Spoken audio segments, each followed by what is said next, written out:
Pero la carta que salió ayer no se difundió, la de respuesta. Entonces, para equilibrar, hoy vamos a poner las dos. O sea, también nosotros vamos a poner aquí la de los intelectuales orgánicos y luego ponemos la otra, porque esta es información para la gente.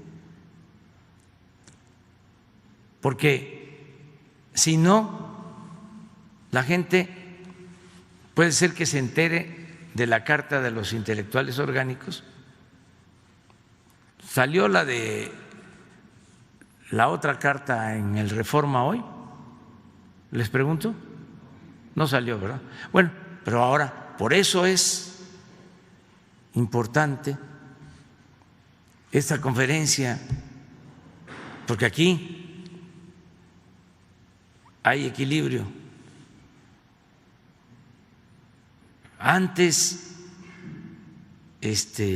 solamente era la opinión oficialista, ahora no, ya es distinto. A ver, ponemos las dos cartas, ¿no? Y nos ayudas, Jesús, a leerla. ¿O creen que perdemos el tiempo con esto? No, ¿verdad? Es bueno, porque es civismo, es pedagogía política. La política es un noble oficio. Decía don Jesús Reyes Heroles, la política es tan limpia que ni los más sucios políticos han podido mancharla.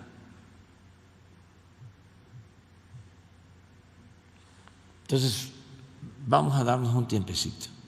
O Ya está. ya está. Tú las lees, ¿no? Las dos.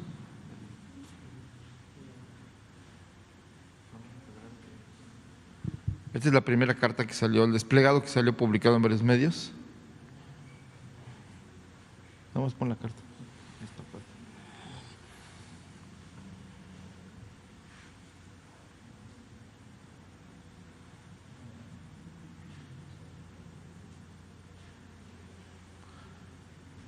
Se titula En defensa de la libertad de expresión. Está firmada por 650 personalidades, intelectuales, académicos, gente del Grupo Nexos y de Letras Libres, y dice así: la libertad de expresión está bajo asedio en México. Con ello está amenazada la democracia.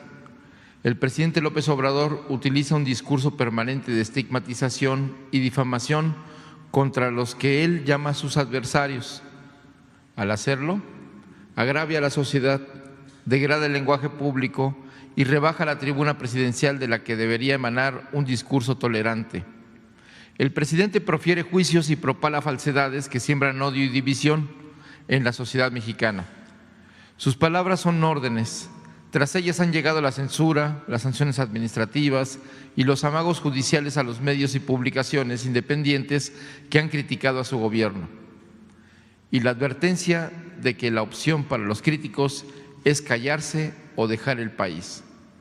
El presidente ha despreciado la lucha de las mujeres y el feminismo, ha despreciado también el dolor de las víctimas por la violencia, ha ignorado los reclamos ambientalistas, ha lesionado presupuestalmente a los organismos autónomos, ha tratado de humillar al Poder Judicial, ha golpeado las instituciones culturales, científicas y académicas y ahora pretende socavar la libertad de expresión. Recordemos, por último, que no se estigmatiza a personas físicas o morales desde el poder presidencial sin ponerlas en riesgo. No se alimenta el rencor desde esa tribuna sin que el odio llegue al río alguna vez. Esto tiene que parar. Y están las 650 firmas a continuación. Y la otra carta que se difundió ayer, que está firmada por 28,000 personas, hasta donde se tiene información, dice así, es en respuesta al desplegado que se leyó: y dice: el 17 de septiembre, un grupo de 650 exfuncionarios, empresarios, comentaristas, artistas, científicos e investigadores divulgaron un documento titulado En defensa de la libertad de expresión, en el que sostienen que ésta se encuentra bajo asedio en nuestro país y que con ello está amenazada la democracia.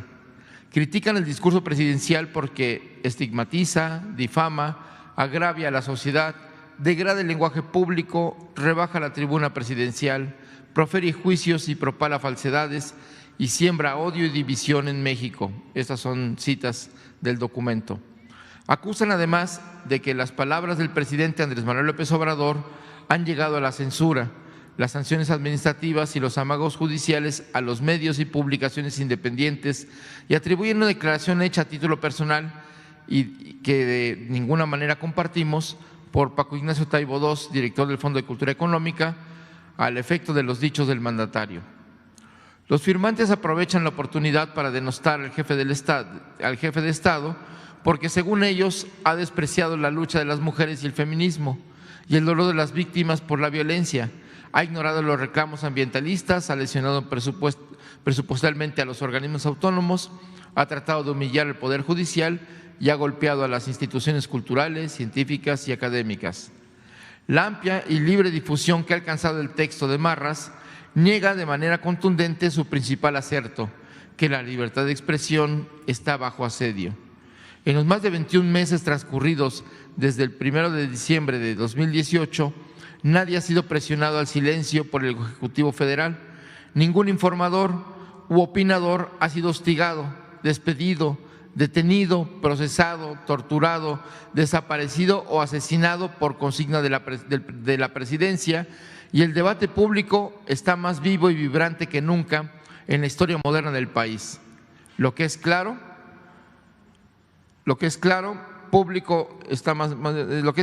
es que los firmantes querrían suprimir este debate, amordazar al presidente y reinstaurar el monólogo y la verdad única que imperó hasta hace 2 años bajo el corrupto régimen neoliberal y el aparato mediático oligárquico, en el que muchos de los firmantes aparecían como amos y señores del pensamiento, el análisis y la crítica, que imponía un monólogo legitimador de saqueos, violencia de Estado, corrupción, frivolidad y desaseo electoral.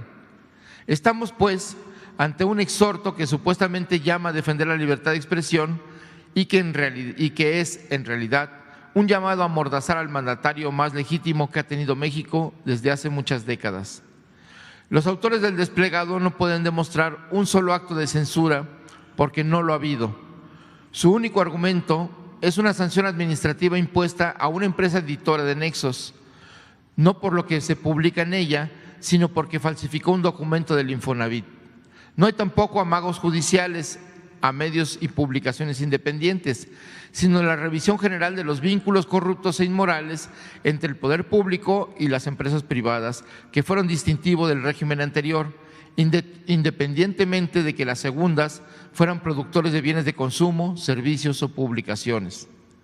Otro tanto puede decirse de organizaciones ciudadanas, entre comillas, que eran en realidad tapaderas para el saqueo del erario, el lavado de dinero y la privatización indebida de bienes públicos y de facultades y responsabilidades gubernamentales.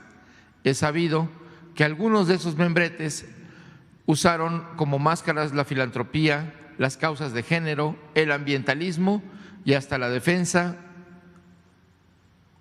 de los derechos humanos, pero no por ello deben gozar de impunidad y mucho menos conservar sus privilegios indebidos. En cuanto a la pretendida lesión presupuestal a organismos autónomos, el escrito hace referencia a las políticas de austeridad establecidas por el gobierno federal, a las que se resisten los directorios de algunos de esos organismos, cuyos miembros se han beneficiado de la opacidad, el despilfarro, las percepciones principescas y las prestaciones obscenas e injustificables en el contexto de carencias en el que vive más de la mitad de la población. Quienes por décadas endilgaron adjetivos infamantes, despreciaron las luchas del pueblo, hicieron campañas de odio y descrédito en contra de los opositores, fueran candidatos presidenciales, campesinos en lucha, víctimas de la violencia o maestros en resistencia, Quienes ensalzaron hasta la ignominia a gobernantes corruptos y criminales, hoy temen que el odio llegue al río. Una vez más, exhiben su elitismo y su desconocimiento del pueblo de México y su civilidad profunda. El perdurable repudio popular que padecen no es producto de las expresiones presidenciales, sino consecuencia inevitable de su deshonestidad intelectual y de su complicidad, obsecuencia y cortesanía para con un grupo gobernante que dejó al país en ruinas. Aún así, más allá de la repulsa ciudadana, no tienen nada que temer. En suma, la supuesta defensa de la libertad de expresión alegada por los firmantes del documento de Marras es, en realidad, un intento por sacar del debate la voz presidencial, expresión legítima de la mayoría absoluta de los ciudadanos. Sus quejas apuntan, en realidad, a acotar en forma ilegal e incluso golpista las facultades y atribuciones legales del Ejecutivo Federal. Sus quejas buscan recuperar los privilegios que han perdido y sus advertencias revelan el temor que tienen de perder la impunidad absoluta con la que varios de ellos hicieron grandes negocios al amparo del poder. Celebramos y defenderemos con convicción la irrestricta libertad de expresión que impera en el país y el Estado de Derecho que, después de décadas de criminalidad gubernamental, empieza a convertirse en realidad en México. Que los firmantes del texto comentado hablen con plena libertad y que no pretendan callar a nadie, Su abusivo monopolio de la palabra ya terminó y no volverá nunca. Está. Ya sí, ya está más equilibrado, ¿verdad?